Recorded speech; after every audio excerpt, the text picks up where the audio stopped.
something about myself. I am currently based in New Zealand, but I have been working in India for quite a long time, and my roots are from India. Coincidentally, this conference was right at the time when I was visiting home for Diwali. So I was like, why not? Like, it is just probably the stars aligned that when we're celebrating our 10th year of CSR activities, probably this is the need of the hour. I've been part of the global movement for by Social Value International to change the way the world accounts for value. So not only looking at financial, but looking beyond into the social and environmental aspects as well. Uh, we very nicely said that I've been expanding over continents, but I've been very lucky to work with different countries and different stakeholders across these different continents, spanning from New Zealand, Australia, Asia, parts of Europe, as well as America. So India was, of course, my destination to come back home. So thank you everyone for coming. It's always good to have a full house post lunch. I'll, like I said, try my best not to bore you or snooze you, but this session is more interactive. We've divided into two halves. First half will be first understanding why impact measurement and management is important. What is impact and SROI? And the second half is where we will do a more hands-on brief exercise on how you can apply SROI through, the different steps in your day-to-day work. I'll use a case study, and I would love to hear your inputs on it, and then I'll show you what we did with that case study. Yeah. My voice audible? If I do get a little fast, please do tell me. Sometimes I get overly passionate, so it goes right in speed. So bear with me. Feel free to tell me to slow down. Yeah. So starting with, we through this entire session till from morning, we have heard about the 10 years of CSR and how impact measurement is becoming more of not a trend but actually an imperative, right? And we've seen that impact measurement, and I would actually try to say management because measurement is just knowing the numbers, management is doing what after that. So we generally use the word impact management, right? And impact management is going mainstream, right? We've seen it right from social justice and civil rights movement, like say Beti Bachao, educate your girls more, or be it like cleaner cities, smart cities, saving the environment, and so on, as well as farmer protests to work against the civil rights and so on. Furthermore, you've seen the growing demand from consumers as well as customers to understand where the products are coming from. People are getting more ethically inclined to see whether those products are actually within the ethical supply chain and so on. You obviously know funders and investors also are demanding to see why they should invest in you. And that is where you see measuring your impact and managing impact holds so much value to it. And not to forget, of course, the growing government regulations and legislations. Right, 10 years back, CSR was just like like it was the 2% rule. But now this year, you see impact assessment becoming an imperative as well. So with these growing legislations, as well as not only domestically and nationally, we have seen it also internationally, aligning to the UN SDG goals and so on. These ideas, which were first buzzwords or trends, are now becoming imperative. There's a paradigm shift in how people are seeing impact. It's no longer necessary, but unnecessary for businesses in this. And all of you, I'm assuming you all are from corporates, right? So you know that it is not only part of giving that funding, but also seeing what beyond that funding. And we have seen this with the recent study by Ginny, the Global Investing Network, that this has led to how people are also changing the way resources are being allocated. This is a earlier slide in 2022 where they had projected the impact investing market would cross like 423 billion. But the latest figures show that it crossed almost $1 trillion. And it's only going to increase further. With the increased realization of environmental degradation, social challenges, these ideas are not only going mainstream, but they are becoming a part and parcel of business. So there's a fundamental shift on how resources are being allocated. Furthermore, the CEO of BlackRock, the world's largest asset management firm, if any of you look into shares, you've heard about iShares and so on, that guy is a billionaire, right? So if that person is coming to say the purpose of business is changing, it is to serve shareholders, stakeholders, and not only shareholders. So this is very important to understand that you no longer can thread the line based on profit. You have to go beyond that to look at people and planet with a purpose, right? Any disagreements, Any thoughts?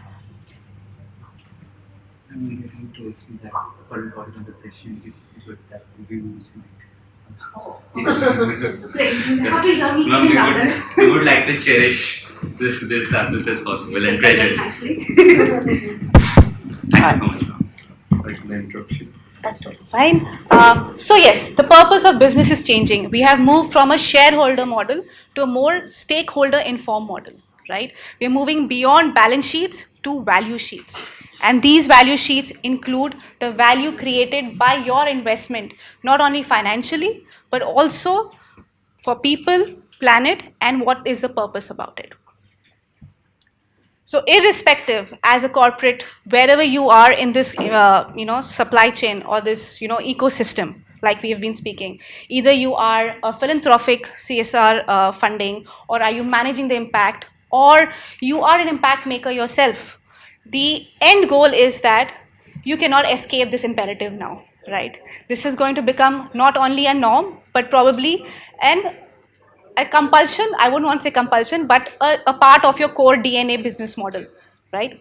So it is totally advantageous and totally important that you are ahead of this curve. By understanding these different dimensions of impact, understanding why measure it and how to manage it, you will be ahead of the curve, and you get that advantage on how you can do better stakeholder engagement, have better designs of programs which actually prove their impact, as well as how can you include it as part of your strategy without compromising what your purpose, value, and goals are. So, before we move further, my question is, and I know we've got 10 years of CSR going, are we doing enough? Any thoughts? Feel free to, like, I told you this is an interactive session, so are we doing enough? I don't think so. Any reason why, ma'am? I think that there's a more urgency to what's needed, and I think corporates are not being held accountable enough. They were driven by shareholder, and I'm from the US, so I know how they work there, and it's basically shareholder profits. That's the mantra, versus what is actually required is the stakeholders' benefit. No denying. Very beautifully thought. Anybody else? Any thoughts on how are we doing? Yeah. I feel that more than the question of are we doing or not doing enough, it's about are we putting it into the right direction, Very truly said. right? And is the focus correct? Because usually corporates, I feel, myself being from the corporate sector, they want to invest uh, into social ventures which give safe results, which give sure shot results. Just from that measurement perspective. So are we diversifying our focuses? Are we putting efforts where those are required the most? So And we have to be very honest about it. The thing is that these are with CSR being such a big part of the blended finance to help with the sustainable economy, it is important that we be honest and reflect upon these, because yes, profits are important, but what beyond that? Like you said, are we in the right direction? So yes, we have made a lot of positive strides in the past, decade and like years. We have, our global economy our GDP has grown, crossed 3 trillion. We'll probably be one of the fastest growing economies. The poverty, almost 1/10 of the population has come out of poverty. That is 135 million people within India. We're doing well in terms of access to water and sanitation services, but that's to there, right? But the recent Oxfam report said that the top 1% of the rich people in the country have 13 times the wealth of the bottom 50%. And these income disparities are further exaggerated when you are vulnerable and from marginalized economies or communities as well. Furthermore, a recent study by the Lancet, analyzing the SDG indicators, said that India was lacking and is tracking behind on 17 out of 33 of its indicators. And these are basic indicators like access to basic services, say anemia, malnutrition, family violence, right? And almost 75% of the districts within the country are falling behind it. 57% of the women in the country are still anemic. And In terms of malnutrition, we are a global powerhouse who are producing grains and like food for rest of the world. But 1/3 of the globally malnourished children are Indians. And that is the staggering fact, right? So despite these ideas becoming mainstream and all the efforts going, we are not doing enough. Like, I do not want to burst the bubble that we are celebrating 10 years here, but this is a reality check. Yes, we are doing, but I'm also a defined optimist, right? So I'd say that we can definitely do better, right? And how can we do this better? The first and foremost is to not see all these stats and figures, which are totally staggering, as just results of someone else. These are actually the effects of our own decision making and actions in some way or the other as part of the system, right? And what we can do about it is that we become more sophisticated in how we are measuring what we are doing, because only what is measured can be managed, right? So how can we do that? And that is only possible when you're holding yourself accountable, you're being transparent about this, and you're involving your stakeholders. Say, for example, all of you are from corporates, you all have a big financial department, right? So if when you're looking into financial performance of your corporates and your organizations, if you have no systems to measure it, then what? Open question. Feel free to answer. The table back there, very quiet. What would happen if you had no systems to measure your financial performance? There's no performance there. We won't know where the organizations are going, whether it's profit, whether it's lost, whether we, no direction. Totally. You would not know where you're heading. You do not know whether you made a profit or a loss. Based on that, you cannot make decisions, right? And furthermore, you don't have any confidence to report what you're doing or even collaborate and support with others, right? Similarly, when you're talking about social impact, when you have no measurements in place, then what? How do you know whether you're making an impact or not?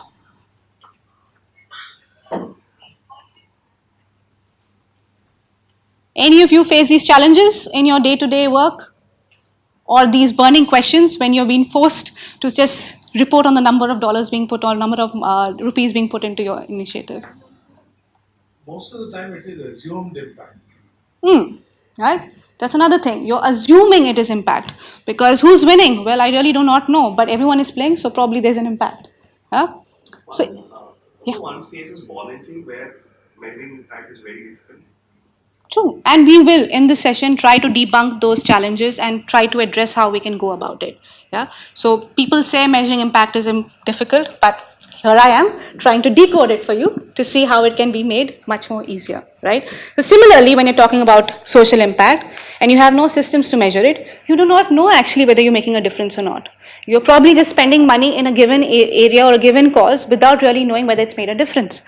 Hence, you do not know if you can make better decisions. Can you scale it up or not?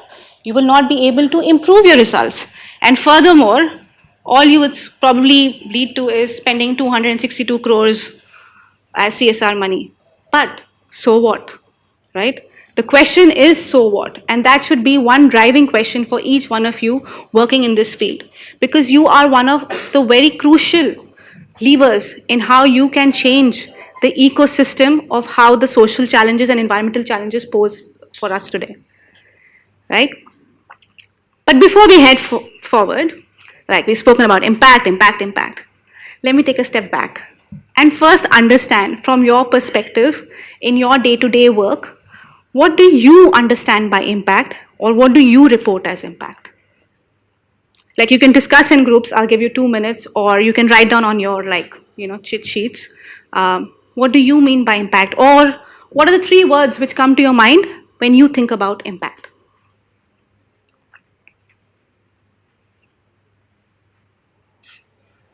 Anyone from the last table? What do you think about impact? What is impact?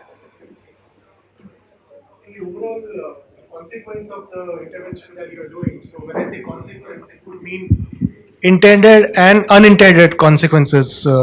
So, not just the output or the numbers, but also, the social factors or the human factors behind what you are doing. So, in certain places it is tangible, in other places it's non-tangible. So, it's difficult to define it overall, but yeah, I mean, it's the overall consequence of what you're planning to do or what you do? Very likely said, probably the gold answer which everyone looks for.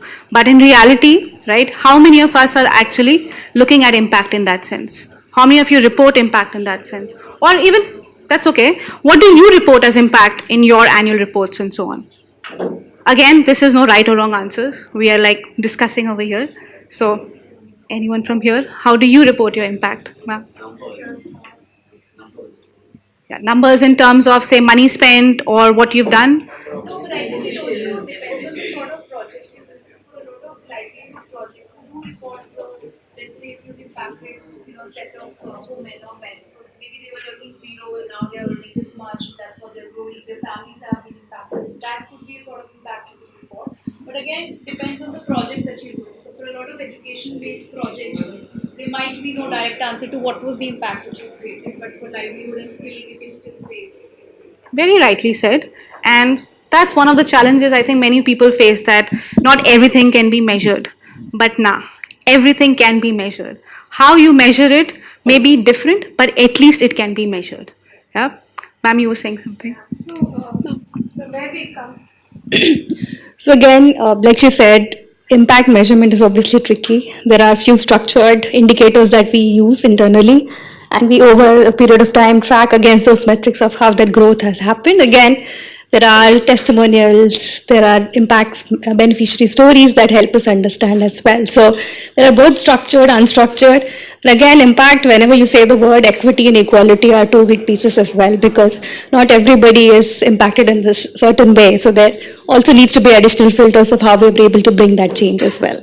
And that's very rightly said, like very truly like reflected on, because what you can gather here is that each one of us is a part of that journey. Some of us may be starting it, right? Or some of us may be a little more ahead or further along. But impact measurement and management is a journey, right? Say 10 years back, it was just whether you're meeting your objective, right? Have you done your 2% donation to your CSR activity? So basically, give us the money and we've got the impact, right? I mean, I'm just being honest. I have seen different reports and I've seen it evolve also over the years, that our impact has been that we have, donated 200 crores, and yeah, that's our impact. Well, and as you said, sir, some of them pitch on numbers. Some organizations are very good with understanding the number of, number of people or the number of customers or the number of schools, or like you said, for job skilling, the number of people who've got jobs, right? But is that also only impact, right?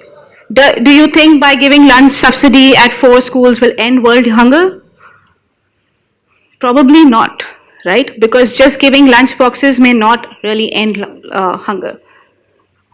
There are some organizations, like you rightly said, right? They are able to see the effect of their activities in terms of changes, right? The intended changes, and that is what they call as impact.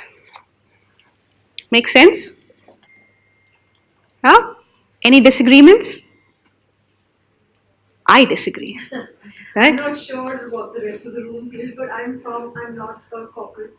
I'm back from many years outside of India, and I'm trying to set up a social project here. And from the few corporates that I have met, what I have learned is the effort has been very half-hearted, as per my judgment. So if there is an NGO, and there are some really nice, sincere NGOs trying to do the right thing, but when the funding is not consistent, when it's not long term, the impact, I would say, impact has to be permanent. To count as an impact, it has to be permanent change.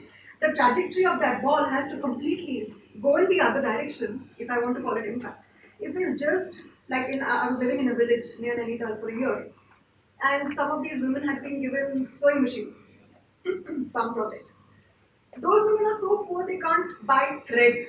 Now, if that NGO closes down, वो sewing machine का क्या करेंगे? Zero impact. That is true. Those are the kind of half-hearted, half-assed efforts that I've seen so far, and it really makes no sense. So to me, it's like, what are you guys spending on? Like 200 crores to do what? And I've seen so many annual reports where it's like 105 crores, 226 crores, 1000 crores. To do what? I can do so much with 1000 crores. So it feels like there's a lot of either dishonesty in terms of sheer money, also in terms of intent. And yeah, we're nowhere where we need to be. Probably true, but still see the silver lining behind the cloud. We all are here with the intent to maximize our change. And I think as a collective group, if we are able to find that mindset shift, we can definitely move, mountains. And I'm very optimistic. I mean, I do see those staggering numbers, but I feel that we have that in us to change that dial, to change that mindset so that we can look at these challenges and mitigate them. So as you said, ma'am, it's not always the intended outcomes, right? Many of us only look at, say, yes, we wanted to look at education, how many people improved their education. But it is also important, right, to see whether there's a negative impact as well because of your activity. Something that we often overlook. You have gone to do something good, but what if you're doing more bad than what you're doing good? So your impact is not actually there in positive. It might be more in negative. So it is very important to realize and recognize if we are looking at the impact of your activity, is it only positive? Is there any negative as well? Like say for your example, right? If you're giving sewing machines, yes, for a couple of years, they did have like a sustained income and livelihood. But after you have left, probably they have gone to debt and they've gone into the cycle of debt. So has your activity actually led to any negative change? Even like environmental projects for say, right? People's like say tourism projects also. You set up eco-tourism projects that this is going to promote tourism and culture and arts, but probably that is causing more harm to the environment than, good. So it's very important to look at those unintended, positive and negative change. But I am not telling you that this is impact in totality as well. I'm going to ask you to go one step further and come to the fact that your impact is not only your intended and unintended outcomes, but also how much of that change has occurred, how long does it sustain, what is the value of that change to your stakeholders. This may be beneficiaries to your funders, but more importantly to your end beneficiaries. What is the value of that change? And more importantly, who else is there in that ecosystem which is causing that change? Because this tells us in totality how much of the change you are trying to bring about is because of you, right? Is there any other organization you can collaborate with? Is there anybody else also who is working in the same area doing the same thing? So is it the best use of your resources? Like very often, I was working in a remote district in Raigada like 8 years back, and everyone was given these lunch boxes. Right? One industry was giving lunch boxes day and night to the families. Another industry was doing the same thing. So those families had four meals in the same day. They probably did not need it, but the neighboring village was not getting anything else. So you need to understand, because this is part of your scoping and strategy, whether it is required over there, whether it is valued over there. Because that same amount of money could have been used for education of their children, or say upgrading of their homes and so on. So when we talk about impact, or when I say this is the framework which underpins the SROI framework, right? Social return on investment, or as you call it as SROI, is a holistic way on how you account for your impact. It looks at the three P's, the people, the planet, as well as profits, but with purpose, right? So it goes beyond your balance sheets to go more towards a value sheet, to see what is the effect of your activity on the lives you have touched, the communities, whether they have thrived or not, and whether the ecosystems around you have been nurtured or have they actually degraded, right? Oops. So it is an accounting mechanism, right, which is used to understand, measure, and manage the broader concept of value. Value which captures social, environmental, and economic impacts, which is very unlike many of the impact frameworks you may use, right? Or even the financial frameworks you use. Because what SROI does is, like many people would have this challenge that how do you even measure such things? How do I see whether there has been increased employability has some value or not? Everything can be measured. That is the golden goal, right? So what SROI does is it uses financial proxies to quantify those intangible outcomes right? We use relative values of those outcomes and we compare it to your investment. So you get a social return on investment, which basically means that for every dollar put in, how much value are you getting out of it? So you can see the triple bottom line converging to see what is the value created by your given program or activity. Now, SROI, like I say, is the Rolls Royce of the different impact frameworks over there. Not being biased, but this is like a very widely recognized framework which is being in the corporate space for quite a long time. Like not only in India, but also internationally as well. Like companies in Europe, Danone, Nestle, even say in Australia, New Zealand, or US also where I have worked, they have adopted this framework to show that triple bottom line. Yes, there is ESG framework, which is more like a financial risk assessment, but this is your impact assessment, right? It includes that as well. So they are both handprint and footprint, which go hand in hand to show the entire impact of your activity. SROI is relatively new. It was developed in 2012 by the Social Value International network. Now, Social Value International is the global house for the social return on investment, with the mission to change the way the world accounts for value. And we're very pleased to announce that while it has been operating across 45 countries across the globe to change this mindset, we have also launched it in India now. The Social Value India Foundation is now live, and Mr. Anand over here is the founder and director. So if you're interested in it, please do speak to him, or you can visit stall number 102, right, to see how you can be part of the movement. And there are a lot of resources, resources and expertise which you can tap on, or even share your stories so that they can be articulated as part of your social value which you are bringing out to the society, right? Now, SROI is an outcomes-based framework, right? It is participatory, and most importantly, it is stakeholder informed, right? Many frameworks, and like how many of the speakers told us today, you need to engage the stakeholders. How often do we engage our stakeholders to understand what is required, what is valued, and so on? SROI uses stakeholder voice right at its core. It is a central tenet of the entire framework. Right from the beginning, when you are understanding what you have to do, till the end when you're reporting and communicating, the stakeholder voice is central to how we are proceeding. A lot of people say that this is just another ROI, but nah. It has been developed from the well-established methods of social accounting, cost-benefit analysis, sustainability, evaluation, and financial accounting. So it's got the best of all the worlds to making sure that it is fit for purpose to account for these intangible benefits which we often cannot. It is underpinned by the social value principles, which are 8 social value principles which form a accounting and decision-making framework, right? These principles are derived from sustainability principles, again, from evaluation principles, from financial accounting principles, as well as social research and evaluation principles. I'll briefly just go through those principles because there's an entire class over it, but bear with me.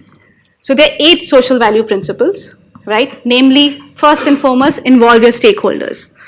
Not only when you have to collect data, but also to understand what is required, what is valued, what changes occur, right? Reporting to them, being transparent about it, but also seeing how you can manage what is happening. It's an end-to-end engagement. Second, understand what changes. Do not limit yourself to just doing the activity, but understanding what is the effect of your activity. But also how much of that change has occurred, who else has caused it, how long does it occur for. Because you don't want to go for a short-term change. You want to make sure that your project is sustainable, right? There's a long-term impact for it. And for that, you need to value things that matter. Very, very important, right? This is one of the distinguishing principles which comes to SROI. Value things that matter, not from your perspective, but from your stakeholder perspective. I remember like a couple of years back, I was working in Gujarat and one remote district, and there was no school in the area of 5-6 villages. So they set up a school over there and they expected all kids will come and attend and so on. But no one came. right? They said, we didn't want to go to school, you just wasted so much money to come.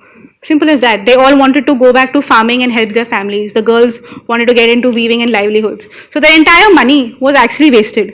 Yes, the cause was good, but it could have probably had better reap if you would have asked, what do you require for your village, right? So value things that matter. And once you have valued it, you can put a financial proxy to those tangible outcomes which have come through. Fourth, only include things which are material. This is a very basic sustainability concept. If any of you work in the sustainability space, you would realize that materiality, double materiality, is something which you always come across. Which basically means that what needs to be included to give a true picture of what your impact is, right? What will affect or influence your decision making if you include it or exclude it. And this is not only the changes, but also your stakeholders. Because your effect may be on umpteen stakeholders, but which ones are the most material for you, or which ones are you looking to affect, and what are the changes on them? Yeah. 5, the favorite one, do not overclaim. We all have this tendency that, oh my God, this money, it is going to end world hunger, or it's going to bring 100% education and everyone gets jobs. Do not overclaim, do not exaggerate, right? And this is governed by the financial accounting principles as well, seeing what else could have happened if you were not there. Who else contributed to it? How long does the change occur, or does it drop off after some years? Be transparent, very, very important. In this entire dynamic world where each one of us are striving to prove our worth, it is very important to be transparent about what limitations or what assumptions you have made whilst applying or selecting your project, or even measuring it, right? And be transparent about its effect. Either it will be within your board or organization, because that will help you understand what decisions you can make better, right? And when you're giving to the funder, you're being transparent that we have worked only in this much area, these many people were affected. We're talking to your beneficiary, we only worked on this based on what we assumed, but maybe next time we'll take your stakeholder opinion into place, which probably could have done earlier, but never mind, right? Verify your result. Very, very important. It is essential that you are going on to verify your result back to your stakeholder. I often see this cartoon that it says, how well are we doing? Oh, we're doing well. How do you know? Well, I just know, right? Verify the result, go back to your stakeholder, have a third party verification, audit it, or go for an assurance, because that is going to give you credibility, right, to what you are doing. And more importantly, it is going to give you branding, as well as improve your recognition as what work you are doing.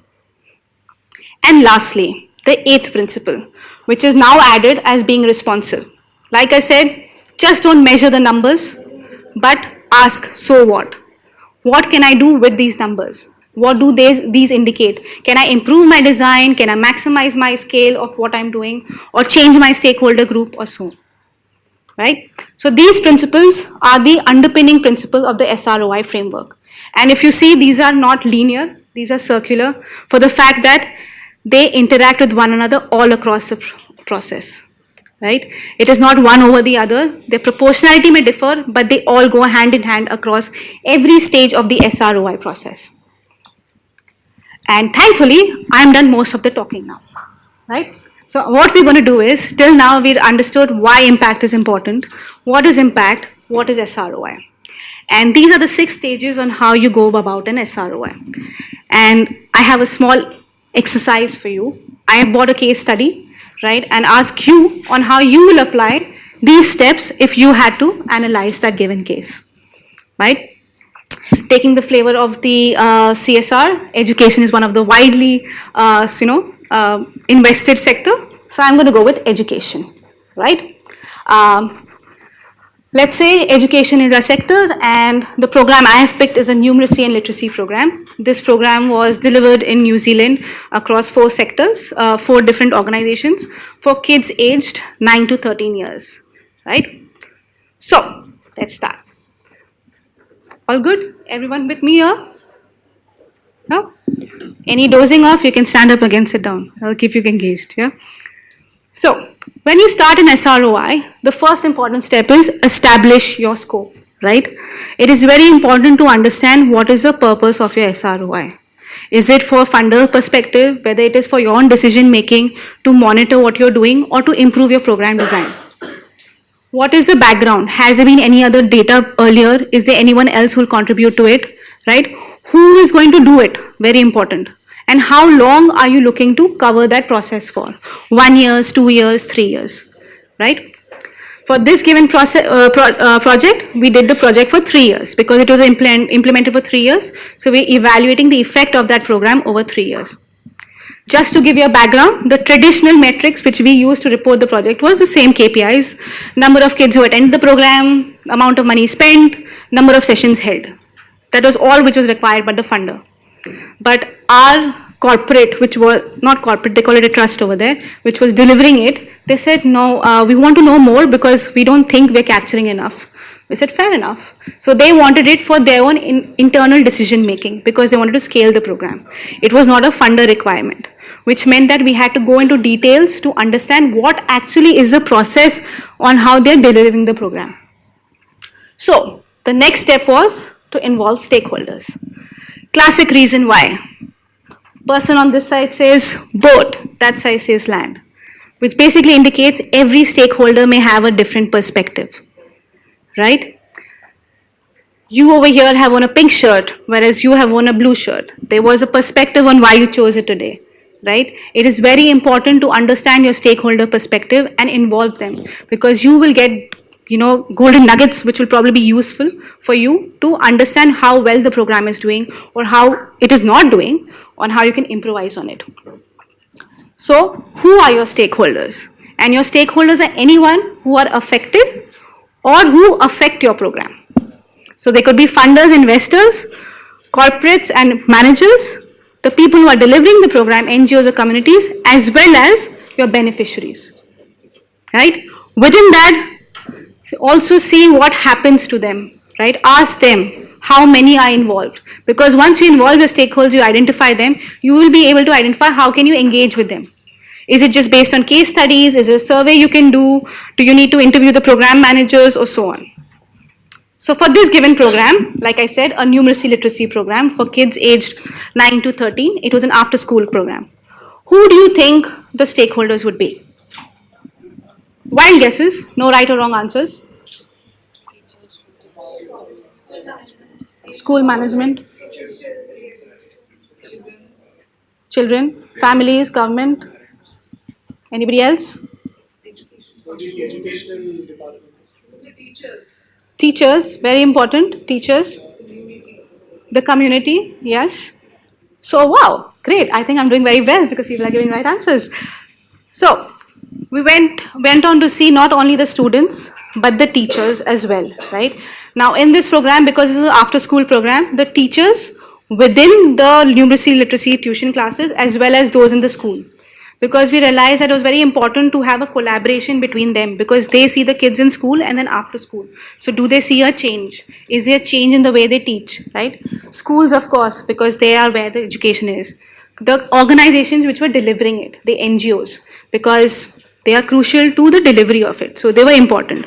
The family of the kids, because what is their involvement in that education? Because very often that's something that we often do not see, right?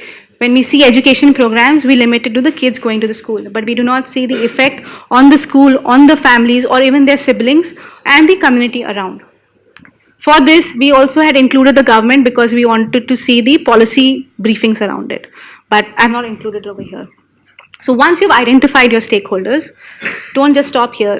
I encourage you to see if there are any subgroups between them, right? Is there a difference between the kids between 9 to 13 years, in the gender, in the age group, where they are stationed, what type of school they're going to as well? Because there might be a difference in the way they uptake the program or they experience the program. Yeah. The second is, so based on this is how our stakeholder identification looked like, right? 4 urban settings, right? And they were delivered at different sites. There were these many people involved in the program, and there was other support as well. And also the different types of school. Now, in New Zealand, decile 1 to 4 is the lower end. Basically, you divide the society into 10 deciles of school, 10 being the best school and 1 being the least. So then that gave an idea that these schools where it was delivered, they were less resourced. So of course, you needed more effort. The next step was to understand what changes, right? To understand the inputs. Now, inputs is not only in terms of your investment, right? It is not only the money being put in, but also is there any other resource which is being put in to make this activity possible. It could be volunteer work, something which is often overlooked, right? Think of it like if tomorrow, if your volunteers are not in the program, will the program still have the same effect?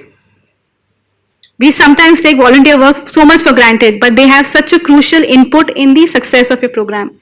So if you have to replicate the program or see its value, it is important to take into account all the different resources which come into place. Furthermore, you want to see what activities are being put into place. So over here we had funding, the different activities, what kind of delivery and approach was taken, right? And was there a different way they had approached or delivered it? So over here we saw that they were referred from different places. They had numeracy and literacy assessments regularly, right? And about learning plans prepared. Then they had after school coaching, they had group learning. There were sessions on site, how many times a day. But most importantly, they realized is the way the programs were delivered is what made it successful. It was not the traditional classroom thing, but they had like digital learning, they had gamification of the courses, so kids got engaged. The way the teachers interacted with them made a safe and learning environment. Because mind you, these kids were lagging behind in their schools, right? So if you go to a class where you are considered a duffer, right, you are not going to have that confidence to go further. But they were involved, they were included in the learning process, that they felt motivated to get engaged into it. And for these, they was from indigenous background, so it was delivered in a culturally appropriate way also, which is one of the success factors. Now, why I'm saying this is because when you start doing an SROI, right, these nitty-gritties come to fore, right? And they might be very crucial to understand the success factors or the unsuccessful factors for the delivery of your program, right? So they could have done it in school, but it was not successful. So what made it different?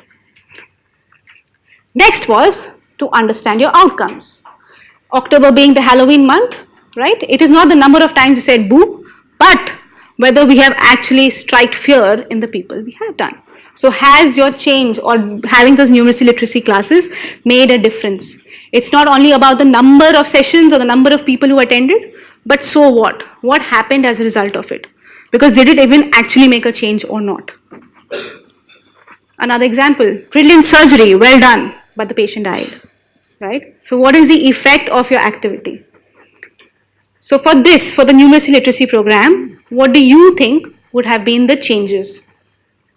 We'll do a quick round. No right or wrong answers. Yeah, very important, right? Increasing in their learning levels. Anyone else? Oh, that's really good. Improved attendance, yeah. Yeah, reduce dropout, improve attendance. Anyone else?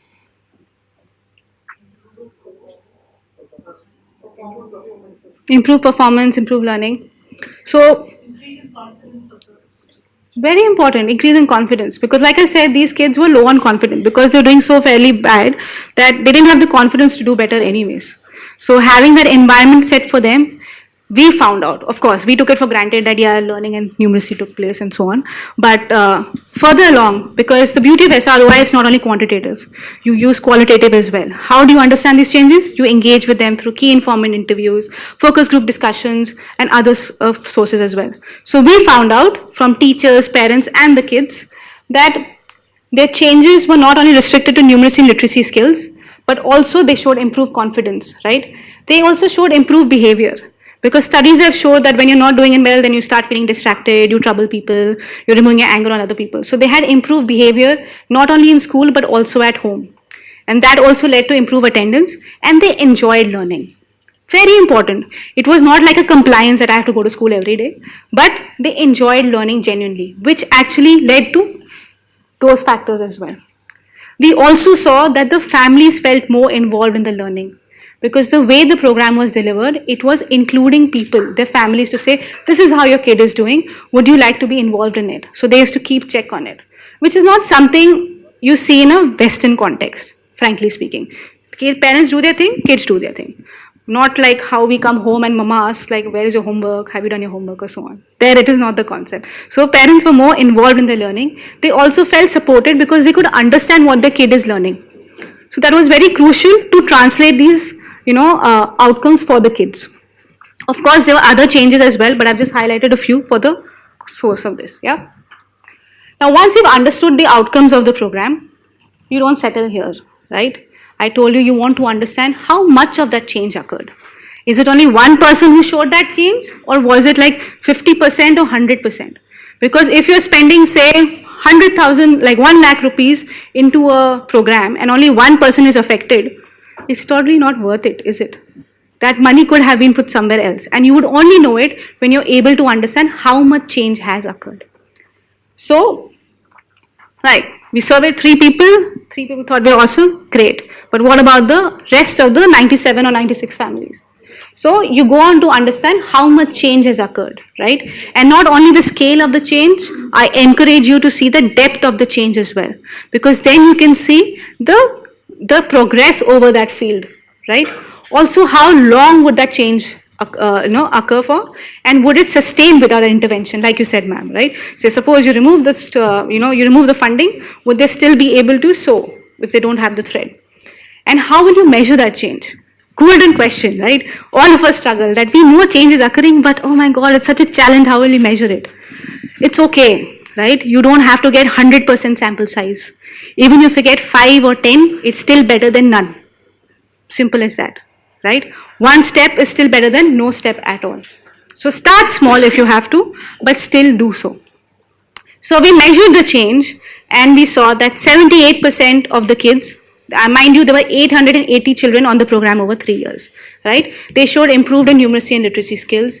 83% showed improved in confidence, 71% showed improved in behavior, 74% showed enjoy learning. Again, we did not interview, we did not survey all the 880. We had taken a sample, based on that we propagated, right? Of course. Very great question, sir. We asked them, do you enjoy learning? That's one thing. Are you able to do your day-to-day work, right? Are you able to solve your math problem on your own, or read a book on your own, right? Some of the kids would say, oh, I'm so glad I can do it. Sometimes you have to start thematically analyzing what that would mean. Like parents would say, I can see confidence in my child. He comes brimming that, yeah, I could do my homework on my own. Otherwise, they would struggle. Because I know that when I've worked in the sector, these changes like improved confidence are important, but you cannot measure it. So people don't. But they can be stepping stones to that long-standing, sustainable change that you want to see. So this helps us understand it, and how you capture it could be simple as just asking, do you feel confident? But based on kids, you would have to ask them in a much more easier way. Like, you can't hold it from here, you have to hold it from here to get that thing. So, yeah. Yes. So, like I said, the scope of this program was 3 years. So, we saw the impact of this program over 3 years. Mindfully, this is 9 to 13 years. So, they were only going to go till high school. Yes, and that's why we chose improved behavior, because a lot of things like in terms of cognitive impact and so on came into place. In terms of cognitive behavior, why it was not included? Because that was not highlighted by the stakeholders. Of course, in the long run, for the government or for policy making, you can see it. So we calculated the value based on what the stakeholders said, and those changes were also highlighted as something that you want to measure in the future. Yes, so what we did is, once this framework was put into place, they are now regularly using the same tool to measure the change for the same cohort over a period of time. So then you can see whether these assumptions were really right or not. No, they have still continued it. So irrespective they got funding or not, they have still continued to see this. So in fact, the tools were adopted by the school also, because they thought even if this program is not going on, we want to see those changes whether it makes for the kids who are coming to school as well. So that change is still being sustained, and Again, impact management is not a linear process. It's always cyclic, right? Once you've reached here does not mean it ends. You again have to go back and come back to a question. Now what? What happens after this? So the changes I may see in the first year may not be the same as the changes I see in the second or third year. So it's important for me to keep updating my model of change to see whether those changes are same, different, or they even differ for the different stakeholders. Seeing the change after 10 years, that will, outcome value. Oh, definitely. Because what will happen is then you follow this cohort, right? I'm assuming that after 10 years, the same kids who were going to drop out are now able to get into higher education, right? They're able to go to universities and able to get a job. But at the same time, I will have to also understand what are the other factors contributing to it.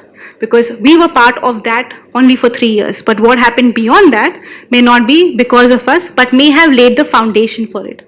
So not overclaiming it, which is the next step, right? But still understanding how that has contributed to that long-term sustainable change. So I'm just coming to it, right? We'll talk about it. So once you measure the change, it is about valuing the outcomes. Like I said, these intangible changes are often just seen in terms of numbers. But how do you put a value to it? How do you put a financial proxy to it, right? Because it's a very important concept that there's a difference between cost, price, and value, right? The cost of a mobile phone may be 25,000 rupees, right? The price of it on which it is being sold in the market may be 75,000 rupees. But the value for it, for each one of us, may exceed even like 20 lakhs or something because we are always on our phone. We require that for doing everything. So value and cost are two different concepts. So how do you put a value to those intangible outcomes? Come in SROI, right? We use different monetary methods, right? Like revealed preference, stated preference, cost base, benefit, and so on, to use an appropriate method to put a value to it. This is all discussed in much details on a 2-day course, but I'm just taking you through it. Say, for example, for this, what we did is, what is the value of improved numeracy and literacy skills for the students? We asked the stakeholders, right? If you were not on this program, how would you improve your numeracy literacy skills? So the cost of tuition fees. This was a free program for them, but what would the cost of the tuition fee be to have the same level of engagement? Similarly, for confidence, it was cost of personality development classes or holiday programs, which they said that, generally they've seen that kids show improved confidence when they're out there meeting people or having some drama classes and so on. Improved behavior, we went into like, cognitive therapy or so on, what it is to improve the behavior, very not so well-behaved kids. So we found a financial proxy to it. Of course, this may not be the right value, but at least it's a relative value to the outcome we're trying to measure, right?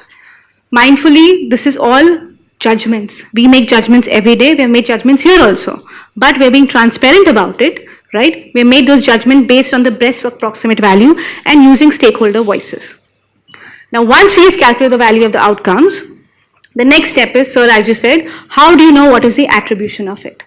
It's very important to understand that would that outcome have happened anyway, right? What is the counterfactual? And has your activity resulted in a change or has it displaced a change which would have occurred? And who else has contributed to the change? Very, very essential. Now say if we had to follow the same cohort for 10 years, every year I would ask them that who else contributed to your increased confidence or your improved learning skills. And it may keep changing every year, which means that the value of that change because of you may differ.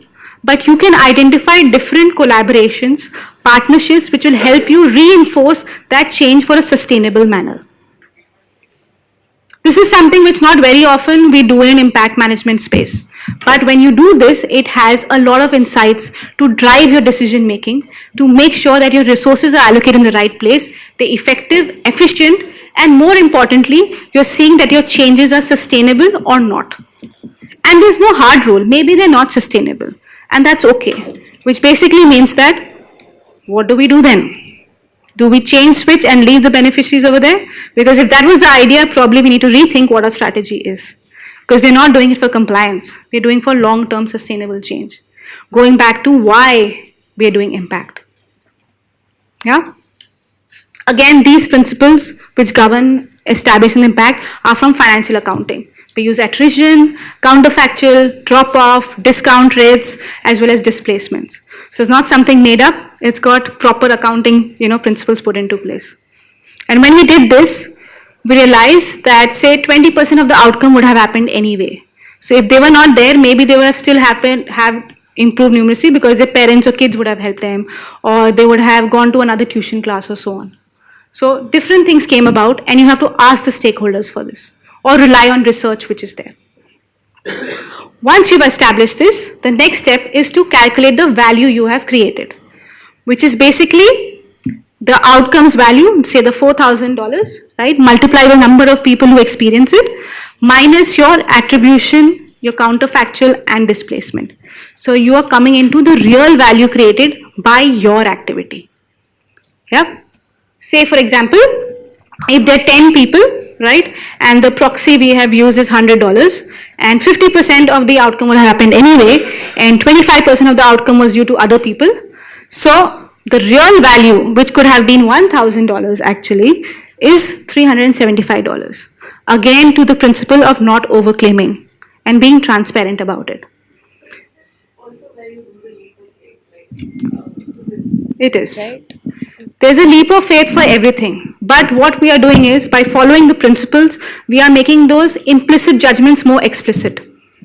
We make judgments every day, but making these assumptions more transparent and out there, you are putting it over there. Or if I take an economics proxy and I say that it takes maybe 6 years for someone to exit poverty over there and enter a better aspirational state, whereas as a function of this program, it might have improved by X%, and that's the value, that's the incremental or exponential value that you add. Is that what you're Again, it depends, right? It depends on what your scope you're using to evaluate. If you're saying 6 years, then you calculate over 6 years. If you're saying 3 years, then you see 3 years. And you are obviously going to extrapolate that value. So if you're doing it for 3 years, then you count it for 3 years. So that assumptions will be there. But making sure those assumptions are transparent and you're not impact washing or greenwashing it is very important. What's the, how do people act, like, what's the reaction when you say this? Oh, people love it because they can finally see a dollar value to the change. Because as of now, what you're seeing is number of people who have experienced, but now you know that I have created $375 value of change. So I don't mean from a person who did it, but from, let's say, a room like this. Is there a bit of, are people agnostic about it? Are people skeptical about it? Or are people saying, hey, this makes sense? What's the gentle smell test? So, we live in a mixed society. Everyone will have their views, right? Depending on what your objective is, people kind of sway their decision. But in my experience of working in this space for 10 years, most of the people find it fascinating. Because until now, they were not able to provide a financial value to that change. But now, at least they can see it. They can get a bit itchy if it's not as much as they thought it was. But again, this is an assumption, which is, again, we don't settle over here. We test these assumptions by sensitivity analysis as well. So we see if we have increased the value 10 times, does the SROI ratio differ? If we increase the quantity so much, does it differ? So it's not me sitting in a room and doing it. That's where you verify your results. You do sensitivity analysis to see whether it's good enough. Of course, there are places where people just do it to give that number for the client. I have had times when clients come in and say, I want a good SROI ratio, give me 5:1. I'm like, that's great, but I can't promise you anything. This is a journey and I will take you through it. Whatever the number comes, we will talk about it afterwards. They said, no, but I want 5:1. I said, sir, that is not possible if you have much time. Yep. And this is a mindset change, coming to your point. It will take some time to change, but we have seen that change coming through internationally and even within the country, like say with the social stock exchange being set up. If you can prove your value over there, imagine the amount of credibility and leverage you would have. That if you invest in our program, we are able to provide 5 times the value of it. Win-win. And sometimes you may get a positive answer, sometimes a negative answer. But your accountability should not be seen as a punishment. It is to drive insights from it to see, okay, maybe how can we improve it? Yeah? So once we've calculated the value of the program, like say for one given outcome of a year, improve literacy and numeracy, we saw how many kids are showing improvement, how much quantity of it, the duration, and the financial proxy for it. And then we calculate the value as $396,000. Yeah. Now what next? We've calculated. Question. Yeah. How do you determine other contributions in percentages? Like what did you do? Involve the stakeholders. We ask the stakeholders, if not the direct beneficiaries, because sometimes they may give very loose answers. We also ask the program managers, the other beneficiaries, or even rely on what your insight is of the community over there. Who else has contributed? So you take an assumption. Sometimes you may get a definitive answer. Sometimes you get an assumption. But again, you're noting it over there. Yes, sir. Total value that we analyze is subject matter so many estimations. The factors how do you benchmark? How do you interpret? Excellent question, sir. So, if you look back at financial accounting, 100 years in making, it was not made in a day, isn't it? We had a lot of assumptions put into place that X plus Y is equal to profit and blah, blah, blah. So, it took us years to set benchmarks for it. Similarly, for social accounting and SROI, it's relatively naive, right? It's in its nascent stage. As you keep doing it, you start getting benchmarks for it. And we have been doing it. Like say, globally, we have a global value exchange now. You can understand that this much value is required nationally, policy level. At your program level, if you have set that benchmark, you know you're going to evaluate it against that same benchmark the next year or the year after. So it is, of course, with practice, you come with benchmarks. Because that's how benchmarks are set anyways. Either you rely on an international or domestic regulation, or you set it on your own and you see how it is from there. And you could in this also, like you could assume that 78% is not good enough. And that's okay. Like you now know that what you have to do to improve that. So that's a benchmark you've set over there. Just one, the how of it. To a person who's not used to seeing the larger impact and measuring it and assigning a value, is there like a software or something which helps you go through the various to help you do it broadly, to help you zoom out, take a big picture, talk to all the so look at every single aspect of the impact that you could have had or have had. Is there anything? So when you do an SROI, we work with an impact map. It's like an Excel sheet. So it kind of denotes this is the value for each of your outcomes and this is the thing. Besides like a software, there are a lot of companies who have come out with an SROI software. But my advice is do not rely only on the software because there's an entire research. No, because not the experience, because that is a calculation device. But how you get to this is what will be through research and qualitative work. So you have to do that legwork to come to that, that nice looking thing where you enter the numbers and it does the math for you. So then you can say what is the value of this outcome and then it'll show it to you. I'm And so. just trying to avoid the arbitrariness of human judgment assignment. Definitely, ma'am. And the thing is that within the social sector, you will always have human judgments. That is a fact. But if you do not make that judgments involving a stakeholder, you're probably being more paternalistic. It's like me telling you from tomorrow you're going to you're going to eat only dal chawal, right? But I have not asked you whether you want to. So if you are working in the social sector, there will be judgments. But you get credibility when you involve your stakeholders. You're following those 8 principles. Yes, ma'am. I have quick questions. In terms of financial responsibility, you have just considered tutoring as one of the costs here. There could be other aspects. Yes. Imagine if parents then are not sending for a childcare backup, so that's some money that they have. Yes. In the process, you have supported teachers, you have upskilled there. So where do you stop in terms of projecting or giving it a financial number? How do you stop yourself? Yeah, where does the ripple stop? Because the ripple Great question. That's when practice comes into play, right? That's when we go in depth into evaluation and see what are the different factors which come into play to select the most appropriate one. And then we test it with sensitivity analysis, with stakeholder feedback to see if it's most appropriate. Like for this study, we did it. There were 4 different sites and we asked each of the different stakeholders in the 4 different sites of what it means to them. Because we got different answers. Then we formed a composite of the average of what it would include like. So what may be valuable to me here in Delhi may be different to what I value in Bangalore. If that is being very significant, then I would have to choose the difference between the 2 different stakeholders and then say so. Moving forward, I can see she's showing me the number. So yeah. So then you come to the golden ratio, right? The SROI ratio, which is basically the total value you have created upon the total investment you have put. Social return on investment. So putting the value in relation to the investment required. In this case, the investment was $4 million and the value created was $7.3 million, giving a ratio of 1.72 is to 1. So what does this value mean? What does this number mean? Any guesses?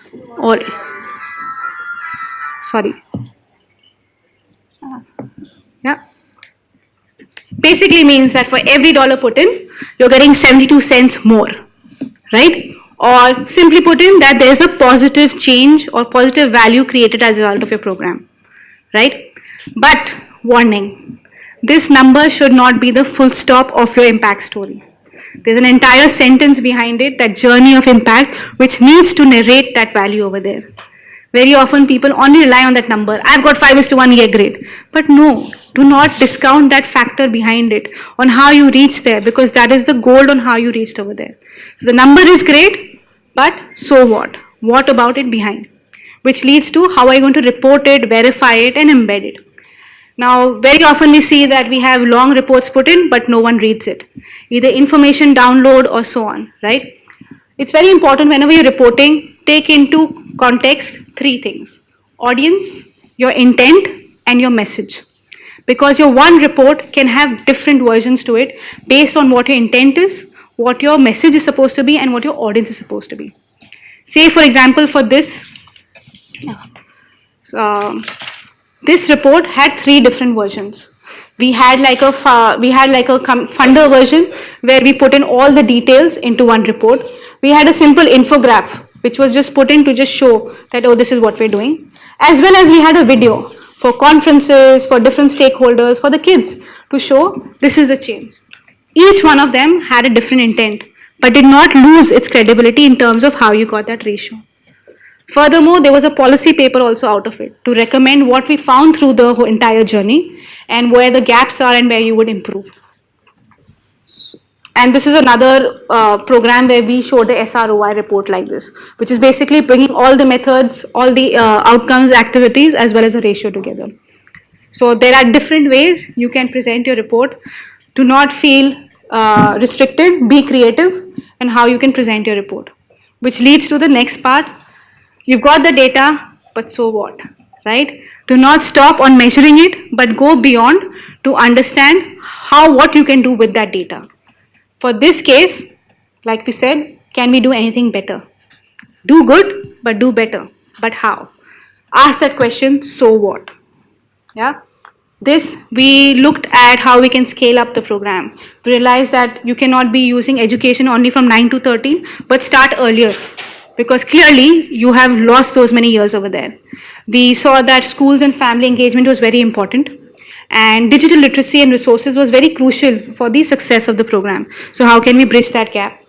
Further, like you asked, sir, that we use that entire framework for continuous reporting and monitoring of the kids further in the program. So it's not only a compliance or a tick box, but we used it on how we can improve it. And there was also an entire government policy paper put in that's saying that how you can uplift these marginalized kids to improve their educational outcomes.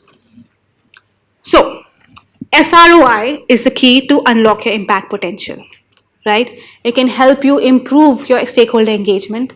It can help you track your goals and progress, identify and mitigate your negative impacts and risks, right? Also gives you evidence and gains insights. So what to do with it? Are you going to seek further funding? Are you going to improve your program design and service? Or how can you use your resources more efficiently to scale your impact, or maybe to another stakeholder group or so on? Furthermore, you reduce your risk, and of course, seek more funding, build resilience, scale up. And not to forget, as corporates, having this embedded within your organization brings about employee loyalty, right? It gives a sense of recognition, a sense of like feeling good, and obviously it builds your corporate identity as well. So you get access to opportunities, be it more funding, partnerships, collaborations, and so on. So with this, I'd like to just end saying that SROI is about value, right? Value, the broader concept of value, social, environmental, and economical. So it goes beyond that financial balance sheet to include all the value created in the social, environmental, and economic aspect. And it is for everyone, small, big, or large corporates as well. And you do not have to get it perfect from the start. You can start it somewhere and continue your journey, because it's better to start somewhere than not at all. Yeah? And I want to leave you with these 3 questions today. Are we making a difference? How much difference are we making? And are we making as much difference as we could? That's me. Welcome to the other side. And if you want more in-depth understanding of this, we are holding a training by Social Value International in Delhi, 17th and 18th, that is next week. So if you're interested, please reach out to me, or you can scan the code. So yeah, it's an accredited training delivered after 9 years in the country by the international body. So you're most welcome to enroll or have a look at it. And you can contact me on LinkedIn or on email. So I'm right here. Do we have time for Q&A? Oh yeah. We have some time for Q&A. Anyone? Is it better that we engage someone to do this, or should we do this as a program? Is a make or checker process better? Like, I deliver the program and then I contact somebody to do this, and then I work with them to get these assumptions right. Because I think that involves bringing the stakeholders together. But do you think it's better to So it depends, right? Different organizations have different aspects. If you want to build your own internal capacity, you can sit for the training and then do it on the go and then get it assured or like audited later to give everything, right? Secondly is you can do the program, involve a practitioner like say me or any other accredited practitioner, and they can guide you through the process. So you do your do and they'll do theirs, and you collaborate and see how it works. So yeah. I wanted to ask something. Yeah. Oh, sorry. Yeah. Yeah. So, like the minister in the morning, he mentioned that, that CSR should also fund some research. How do you measure that kind of an impact? Excellent question. I think everything can be measured. So you want to see it from what aspect? What is that research going to lead to, right? What is the value of it? And coming back to SIRS, what is the long-term impact of it? So you can see the value of it in terms of SROI. So this can be applied for policy. It can be applied at organizational level, internal, or it can even be applied at the impact level. So it can definitely be applied over there, ma'am. Any other questions? Yes. See, of course, you said there are no standards, it can change from project to project. For example, the same project which is implemented in a different geography for a different community, then the factors may change. So, is there any standard or something like which can say that these are the factors which can be taken into consideration? That will help. Because as she was also pointing out, when we share this report to the public can actually argue on most of the things. So we're saying that no, how you came to this conclusion that these are the factors which influence or these are the factors which did not influence. So first and foremost, the social value principles. They are your guiding principles to ensure that. Secondly, there's a lot of literature out there, the existing studies, which you can use to benchmark or use as factors. Third, of course, a program working in New Zealand may not have the same effect working over here. The factors are different. But it still provides you a guide on what the potential changes could be, and you could verify if these are the same changes you see, and are they more than that. So it's basic like how we do usual research, right? We do literature review and so on. So they can be used to guide. Again, the rigor may differ based on how much time, capacity and resource you have. So you may go in depth or you can do a high level one also based on whichever stakeholder is available. We've done that. Like I've done a study over here in New Zealand and then in UK. So similar studies but different changes. But I use them as benchmarks to compare. Yeah. Hi. Is there a conscious reason why we call outcomes or why we measure outcomes rather than outputs? Because I find it very difficult to understand the difference between outcome and output. But we saw the outcomes in SROI. And is there a conscious reason why we measure outcomes? Of course, because you don't want to see only the summation of your activities, but you want to see the effect of those on your stakeholders. right? The idea is to see what is the value created because of your thing on the stakeholders and on their well-being, the environment, and so on. We're done. Thank you.